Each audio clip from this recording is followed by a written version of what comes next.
Winter dandruff can be one of the most frustrating scalp problems. Your scalp feels itchy and uncomfortable, flakes keep coming back, and nothing seems to work long-term.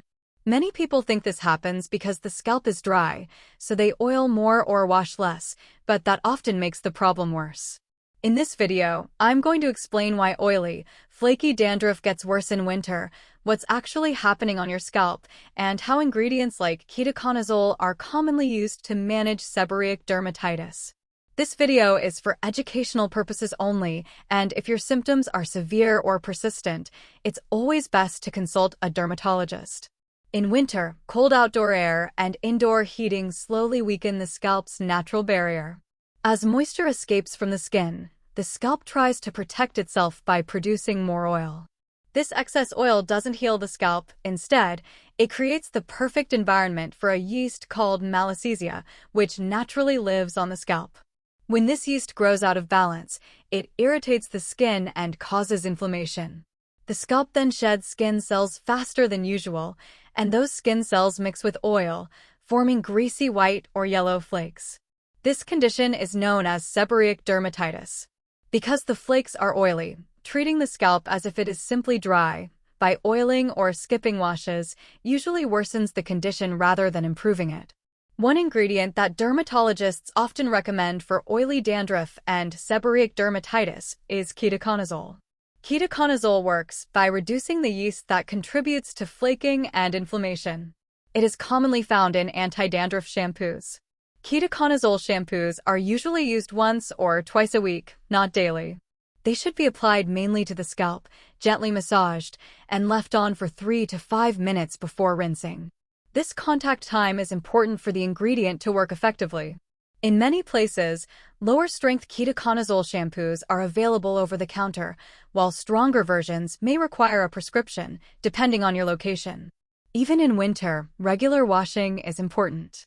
Washing 2 to 3 times per week helps prevent oil and yeast buildup. On non-ketoconazole days, a gentle or zinc-based anti-dandruff shampoo can be used to maintain balance. Avoid oiling the scalp. Applying oil directly to the scalp can worsen seborrheic dermatitis because oil feeds the yeast responsible for dandruff. If your hair lengths feel dry, oil can be applied sparingly to the ends, but the scalp itself should be kept oil-free.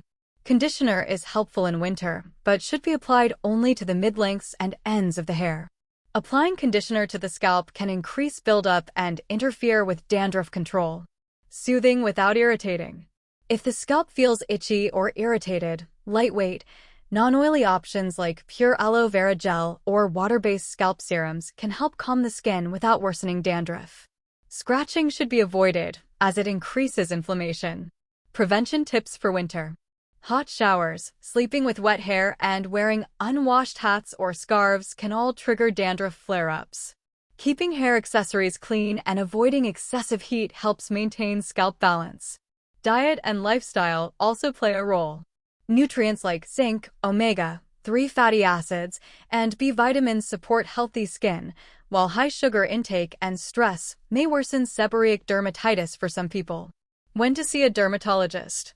If dandruff spreads to areas like the eyebrows, sides of the nose, or behind the ears, or if there is persistent redness, thick scaling, or hair fall, it's important to consult a dermatologist. Short-term medical treatments may be needed in some cases.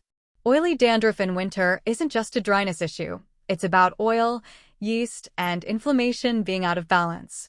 Ingredients like ketoconazole, when used correctly and consistently, can be a helpful part of managing seborrheic dermatitis.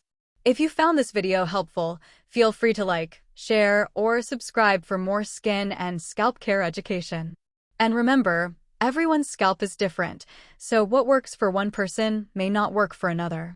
Thanks for watching, and I'll see you in the next video.